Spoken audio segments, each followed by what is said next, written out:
지난 시간에 경험주의적인 시각에서 본 정부 구조에 대해서 얘기했는데, 이제 경험주의적 시각은 어떤 특정한 대통령제 국가나 아니면은 의회제 국가를 관찰하고 그러한 국가들이 가지고 있는 특색을 가지고 마치 대통령제의 일반적인 문제점 또는 내각 책임제의 일반적인 그런 장점처럼 얘기를 한다고 했죠.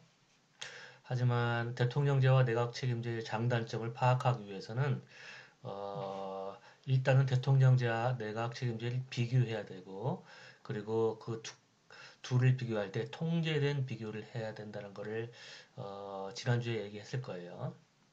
이게 무슨 얘기냐면, 여기 보면은 그러니까 이 경험주의적인 시각에서는 대통령제의 단점을 얘기하면서 서로 상충되는 모순된 단점을 얘기를 하고 있죠. 여기서 분산된 책임, 그리고 권력 집중. 여기는 권력이 집중된다고 하고, 여기는 책임이 분산된다는 얘기는 다양한 그런 정당들 이 서로 견제가 가능하기 때문에 책임이 분산되고, 그 얘기는 달리 얘기하면 권력도 분산된다는 걸 의미하는 것이죠. 그럼 왜 이처럼 서로 모순된 그런 특징을 가지고 대통령제의 단점이라고 얘기하느냐? 그거는 왜냐하면 비교를 하지 않고, 예를 들어서 미국을 봤을 때는 분산된 책임, 입법부, 사법부, 행정부가 서로 견제하는 그런 미국과 같은 국가에서는 분산된 책임이 마치 대통령제의 단점처럼 보이는 것이죠. 그리고 또 남미 국가들 또는 한국과 같은 국가를 봤을 때는 대통령제가 마치 권력 집중에 문제가 있는 것처럼 그렇게 주장을 하겠죠. 그러니까 미국의 대통령제하고 한국의 또는 남미의 대통령제는 같은 대통령제지만, 지난 시간에 얘기했던 대로 한국의 대통령제는 의회제와 더 유사한 특징을 지녀요.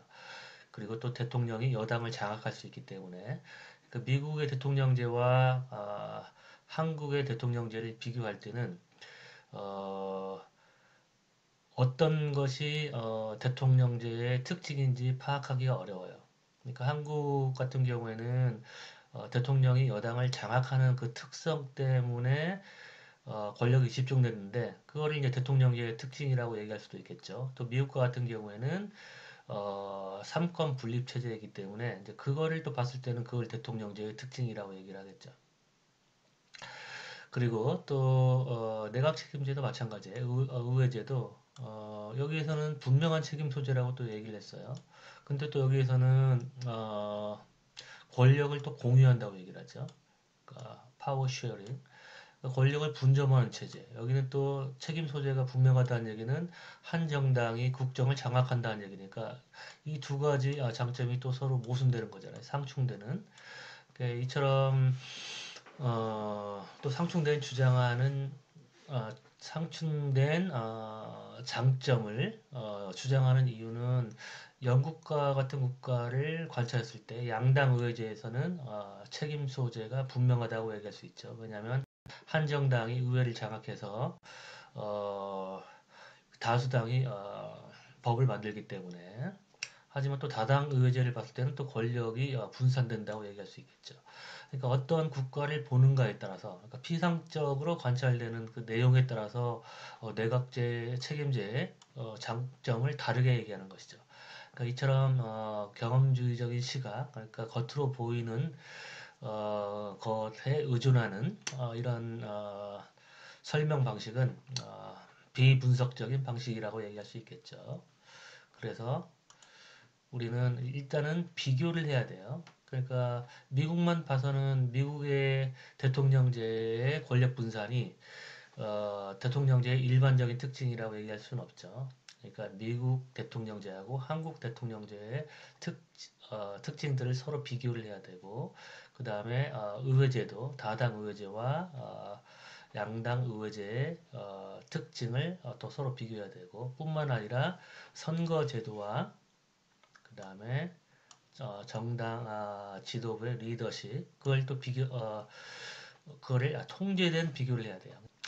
우리가 이렇게 의회제하고 대통령제를 비교할 때 양당 의회제하고 다당 대통령제를 이렇게 비교하면 이 두 시스템의 차이가 양당제와 다당제, 즉 정당 체제 때문에 발생한 것인지 아니면 의회제와 대통령제, 즉 권력 구조 때문에 발생한 것인지를 알 수가 없는 것이죠.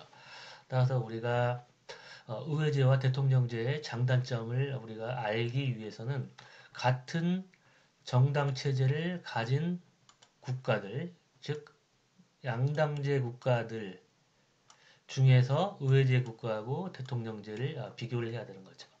그래서 이 두 국가를 비교해 보면 선거제도가 둘 다 단순 다수제니까 선거제도의 차이는 발생하지 않죠. 그러니까 영국과 미국의 차이가 발생한다면 물론 다른 여러 가지 원인들도 있지만 예를 들어 가지고 뭐 국가의 어떤 민족성이나 아니면은 뭐 문화 뭐 그런 것도 차이가 있지만 이제 그런 것들이 이론적으로 이 어, 두 국가에서의 권력 집중에 영향을 미치지 않는다고 가정을 하고 가장 중요한 이 정당 체제를 똑같은 수준으로 고정했기 때문에 영국에서 권력 집중이 일어나고 미국에서 권력 집중이 일어나지 않는다면 그거는 영국의 의회제의 특성 그리고 미국의 대통령제의 특성이라고 어느 정도 안전하게 얘기를 할 수 있겠죠.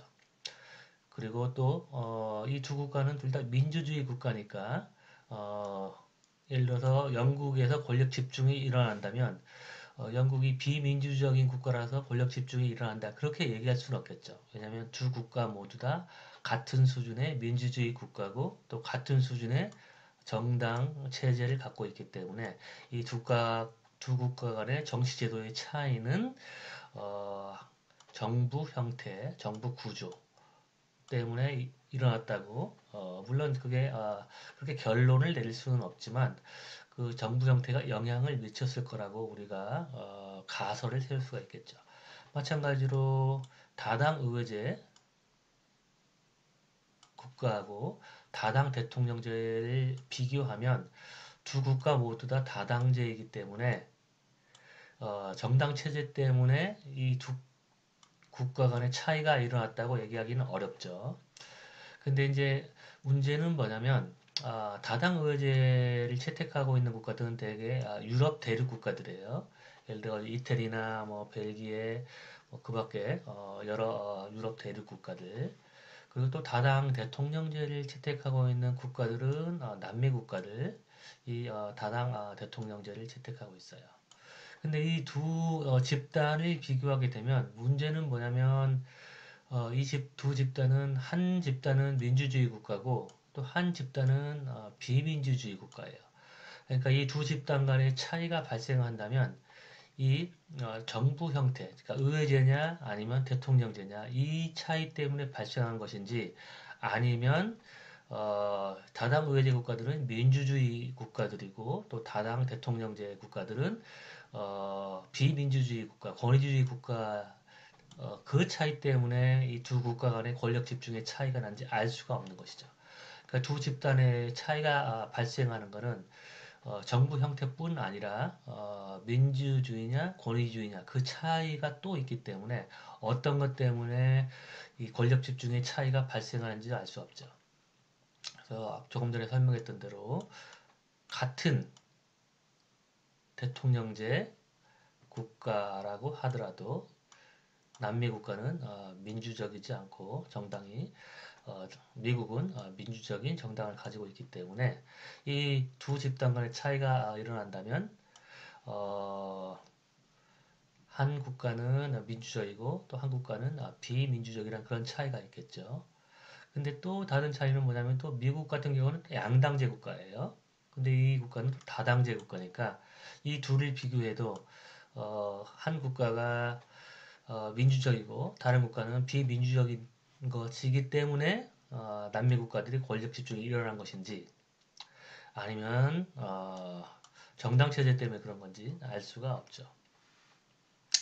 그렇기 때문에 중요한 거는 이 굉장히 여러 국가들이 다른 정부 형태와 다른 선거 제도와 또 민주주의 발전 정도가 다 달라서 여러 가지 변수들이 서로 섞여 있죠. intervening factor. 그러니까 정부 형태,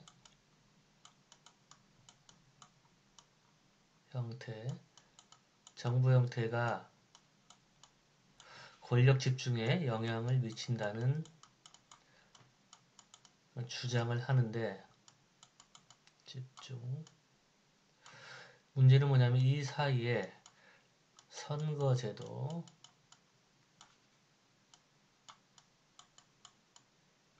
그 다음에 이 정당의 리더십, 그러니까 정당이 민주적인지 비민주적인지,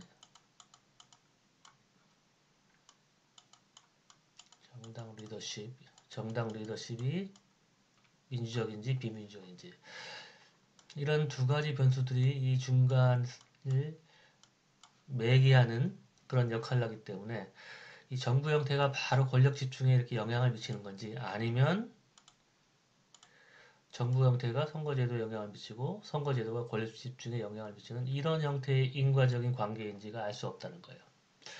그래서 우리가 이런 여러 가지 변수들이 섞여 있기 때문에 어떤 정부 형태, 선거제도, 그 다음에 정당 리더십, 이 셋 중에 어떤 게 실질적으로 인과적인 영향력을 가지고 있는가를 알기 위해서는 이제 거부권 행사자 수로 우리가 파악을 하면 어, 권력 집중의 원인이 무엇인가를 알 수 있게 되는 거죠.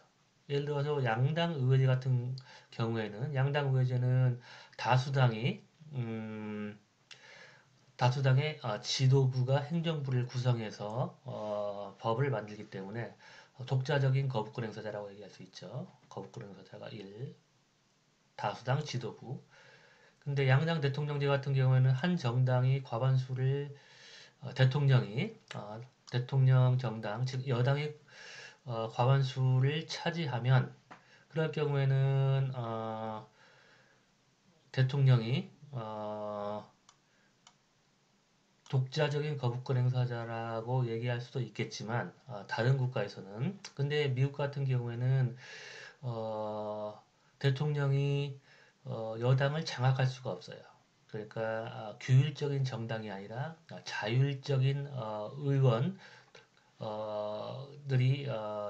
의회는 존재하기 때문에 즉 의원들의 독립성, 자율성이 보장되기 때문에 다수 여당이라고 하더라도 대통령이 여당을 장악할 수가 없고 또 뿐만 아니라 또 여소야대의 형국이 벌어질 수도 있고 그러니까 대통령 정당인 여당이 다수가 될 수도 없는 경우가 있고 그리고 또 대통령 정당이 하원에서 다수라고 할지라도 또 상원 정당이 대통령 정당 즉 여당이 소수일 수도 있고 또 사법부의 견제를 받기 때문에 어, 미국식의 양당 대통령제는 다수의 거부권 행사자의 수를 가져요.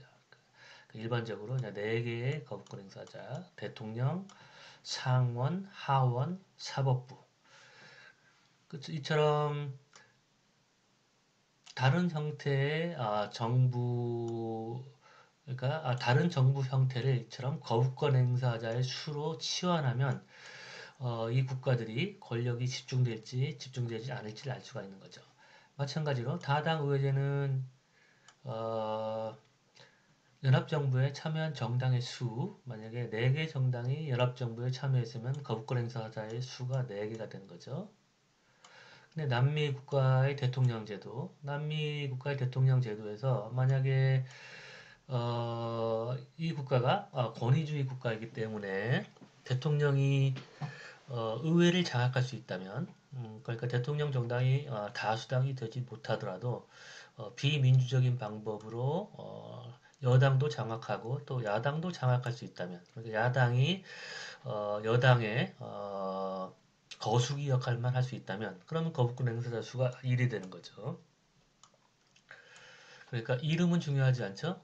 거부권 행사자 수가 몇이 되는가가 중요하고, 그리고 아까도 얘기했지만 똑같은 대통령제지만 미국식 대통령제는 거부권 행사자의 수가 4개가 되는 거고 그 다음에 비민주적인 권위주의 대통령제에서는 삼권 분립의 원리가 작동하지 않기 때문에 거부권 행사자의 수가 1이 될 수가 있는 것이죠. 그래서 분석적인 본질은 거부권 행사자의 수다. 그러니까 겉으로 피상적으로 경험적으로 관찰할 수 있는 정부 형태, 뭐 양당 대통령제냐, 다당 대통령제냐, 양당 의회제냐, 다당 의회제냐 그런 이름은 중요하지 않고 그 국가에서 실질적인 거부권을 행사할 수 있는 기관 이 몇 개인가가 제일 중요하다고 얘기할 수 있겠죠. 그래서 이제 거부권 행사자의 수를 알면 다수가 지배하는지 소수가 자신의 권익을 보호할 수 있는지를 알 수 있겠죠. 그러니까 거부권 행사자 수가 하나인 시스템에는 그런 민주주의 국가에서는 다수가 지배하는 모형이죠. 근데 정치 제도라는 게 정부 형태와 선거 제도만 있는 게 아니라 수많은 정치 제도들이 존재하고 그 정치 제도들이 각각 거부권 행사자의 수에 영향을 미치기 때문에 우리가 이제 다양한 정치 제도들을 살펴보면서 각각의 정치 제도들이 거부권 행사자의 수를 증가시키는지 또는 감소시키는지를 우리가 파악을 해야겠죠. 그래서 민주주의 두 모형, 지난 시간에 얘기했듯이 어, 떤 국가는 다수의 이익을 효율적으로 반영하고자 하는 그런 국가가 있고 또 소수의 권익을 보호하기 위한 그런 국가가 있죠. 그래서 누구의 이익을 대변하는가?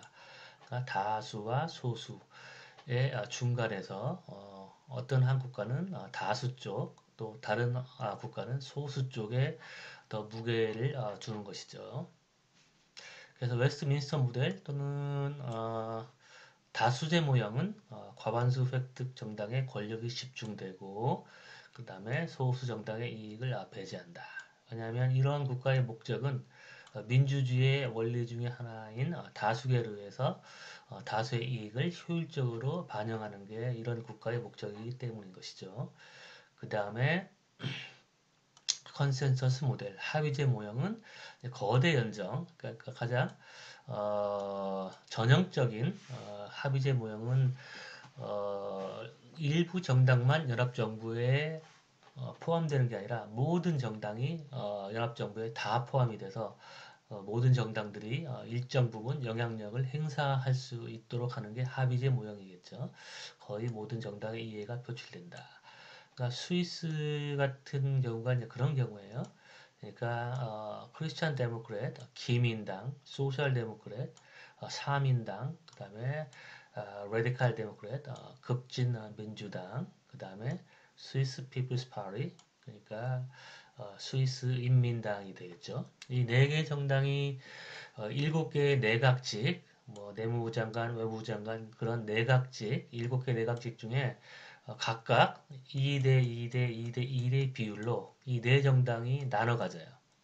그러니까 모든 주요 정당이 내각에 참여해서 서로 의견을 개진하고 정책을 만들 때 서로 집합적으로, 집단적으로 정책을 만들어요. 이게 이제 가장 전형적인 합의제 모형이라고 할 수 있겠어요. 그 다음에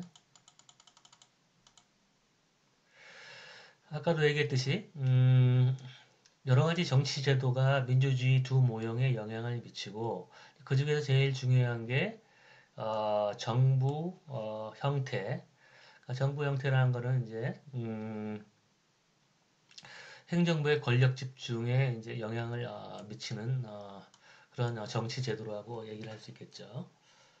그래서 웨스트민스터 모델은 이론적으로는 내각이 국회의 신임에 의존한다. 그러니까 의회제 국가를 얘기하는 거죠. 의회제. 의회제에서는 국회 의회 다수가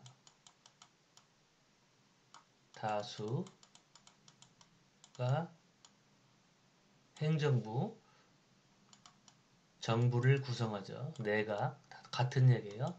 행정부 정부 내각. 그래서 이 행정부가 입법을 하는 것이죠. 입법. 근데 행정부가 정치를 잘못하면 이 의회 다수가 행정부에게 불신임을 행사해서 행정부를 실각시킬 수가 있죠. 그렇기 때문에 행정부는 국회의 신임에 의존한다. 이렇게 얘기를 하는데 여러 번 얘기했지만 행정부는 의회 다수당의 지도부로 구성되기 때문에 실질적으로 의회 다수 당이 의회 다수당의 일반 의원들이 자신의 지도부에 불신임을 행사해서 지도부를 끌어내기는 어려워요.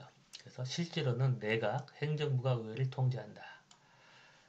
그래서 그 이유는 내각이 당 결속도가 높은 당의 지도부로 구성되기 때문이다.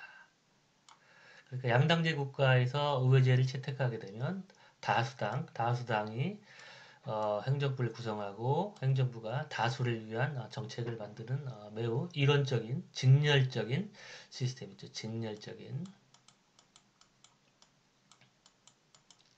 직렬적.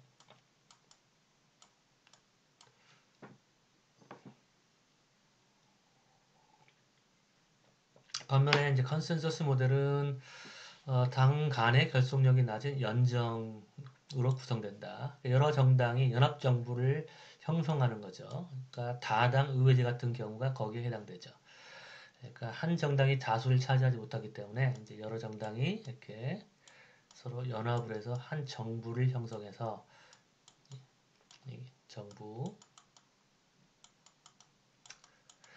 근데 이제 이 정당들은 서로 다른 정당이기 때문에 당 간의 결속력이 낮죠. 그러니까 당 내의 결속력은 강하지만 서로 다른 정당이니까 서로 독립적이고 자율적인 그런 자율적인 의사결정을 할 수 있고 그러니까 서로를 견제할 수 있는 것이죠. 그리고 당 간 주고받는 give and take 협조적인 경쟁 관계다. 그래서 컨센서스 모델에 해당되는 거는 이제 다당 의회제도 해당이 되고 그리고 대통령제도 다수의 거부권 행사자를 생산하는 어, 합의제 모형 쪽에 가깝죠. 근데 이제 합의를 하려고 하는 동기는 다당 의회제가 더 강해요. 왜냐하면 이렇게 정부를 형성해서 여러 정당이 정부를 형성해서 묶어놨기 때문에 만약에 정부에 참가한 정당들 중 한 정당이 다른 정당에 반대해서 이 정부로부터 탈퇴하게 되면 이 정부가 와해되게 되고 행정부가 실각하게 돼요. 그러니까 그런 실각의 가능성 때문에 이 정당들은 아무래도 서로 협조할 동기가 강하죠. 왜냐하면 정부 안에 포함된다는 건 상당한 권한을 행사할 수 있게 되는 거죠. 왜냐하면 입법도 가능하고 그리고 또 정부에 참석함으로써 어떤 국정 운영에 대한 그런 성과를 홍보할 수도 있고 뭐 여러 가지 또 예산을 편성할 때 자신들에게 유리하게 예산을 편성할 수도 있고 그러니까 정부에 포함된다는 것 자체가 상당한 그런 권한을 위임받는 거기 때문에 서로 반대해도 그러니까 서로 입장이 맞지 않아도 어떻게든 조율을 내서 이 정부에 남아있을 동기가 강한 것이죠. 근데 이에 반해서 대통령제는 연합정부를 형성하지 않아요. 그러니까 여소야대,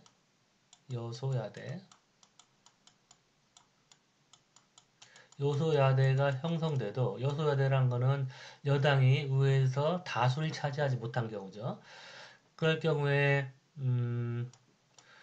다른 정당을 과 연합해서 내각을 꾸리진 않아요. 한국도 마찬가지죠. 지금 여러분 문재인 정부를 보면 지금 여당이 의회 다수를 차지하지 못했죠. 그렇다고 해서 연합정부를 형성해서 예를 들어 가지고 뭐 중도 정당이나 아니면 정의당을 내각에 포함시켜서 예를 들어서 뭐 환경부 장관이나 복지부 장관을 정의당 의원 출신에서 선발하고 뭐 그밖에 또 뭐 농림수산부 뭐 이쪽을 뭐 바른미래당에서 이렇게 충원하고 그렇지 않잖아요. 그러니까 이 여당이 다수의 지위를 가지고 있지 못한다고 하더라도 독자적으로 정부를 형성하죠. 그리고 또 대통령제에서는 여당과 야당이 이렇게 서로 반대할 경우에 여당과 야당이 서로 반대할 경우에 그거를 굳이 서로 협력해가지고 협력안을 이끌어내기보다는 그냥 입법적인 교착이 발생하는 거죠. 그러니까 여당이 주장하는 그런 입법 어젠다를 실현할 수 없이 그냥 포기하는 거죠. 입법적 교착. 교착. 법안이 만들어질 수 없다는 얘기죠. 그렇기 때문에 어, 다당 의회제보다는 협력의 동기가 약하지만 그럼에도 불구하고 대통령제, 미국식 대통령제하고 어, 양당 의회제, 영국식 양당 의회제를 비교해 놓고 보면 미국식 대통령제는 소수가 자신의 권익을 보호할 수 있는 다수로부터 소수가 자신을 보호할 수 있는 그런 시스템이기 때문에 컨센서스 모델 쪽에 가까워요. 여기서 컨센서스라는 거는 꼭 합의를 한다는 그런 의미보다도 다수가 지배하지 못하도록 소수의 목소리를 견제를 통해서나 아니면은 협력을 통해서 소수의 목소리를 어느 정도 반영한다는 그런 체제를 의미하는 거니까 대통령제, 미국식 순수한 대통령제도 소수 보호가 가능하기 때문에 이쪽에 포함되겠죠. 콘센서스 모델 쪽에.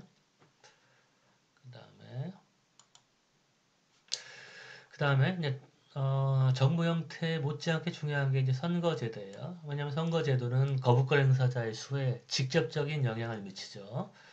그래서 다당제를 산출시키는 비례대표제는 거부권 행사자의 수를 증가시키고 양당제를 산출하는 단순 다수제는 거부권 행사자의 수를 줄이는 그런 선거제도라고 얘기할 수 있겠죠. 그래서 여러 번 단순 다수제가 거부권 행사자를 수에 줄이는 이유가 양당제를 창출하기 때문이라고 얘기했죠. 양당제. 어떻게 양당제가 창출되느냐?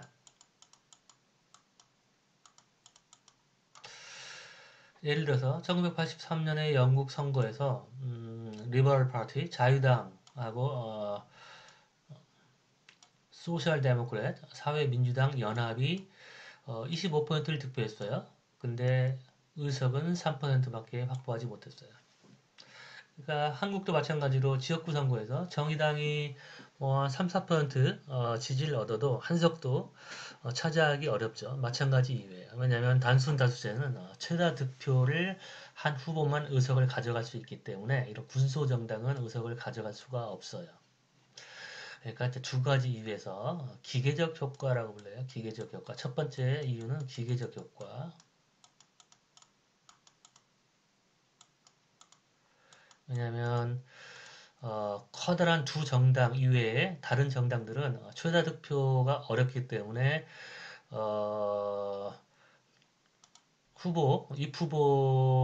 지역구에서 입 후보를 포기하거나 아니면은 지역구에서 굉장히 열심히 선거운동을 해서 표를 얻으려고 하지 않죠. 어차피 선거에 지니까. 그리고 또 후보를 낼 때도 큰 정당과 연합을 해서 군소 정당들은 후보를 내지 않고 양보를 하는 성향이 있죠. 대통령 선거건 뭐 총선이건 마찬가지로 군소 정당 후보들은 커다란 정당의 후보를 양보하기도 하죠. 또 하나는 이제 심리적인 효과. 심리적 효과는 유권자들이 투표를 할 때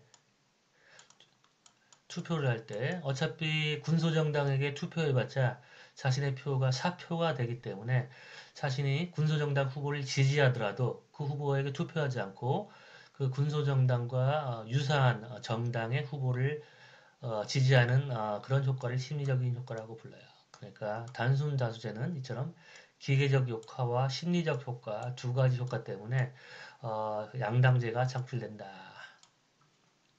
라는 주장을 두버제이라는 학자가 했어요. D-U-V-E-R-G-E-R.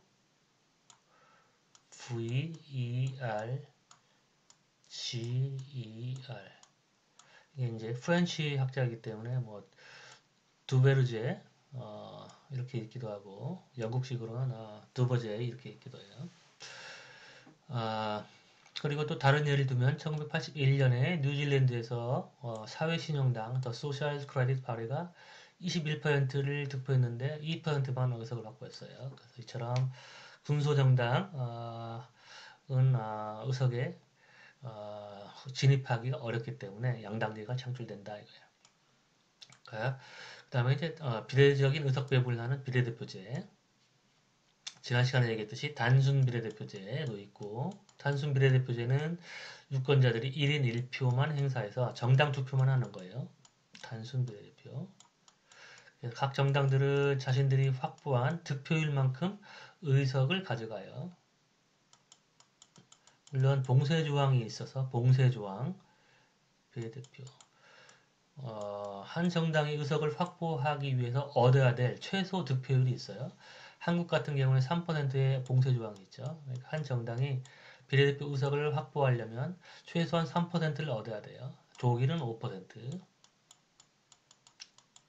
그래서 이런 봉쇄 조항을 두어서 어떤 극단적인 정당 3%만 얻으면은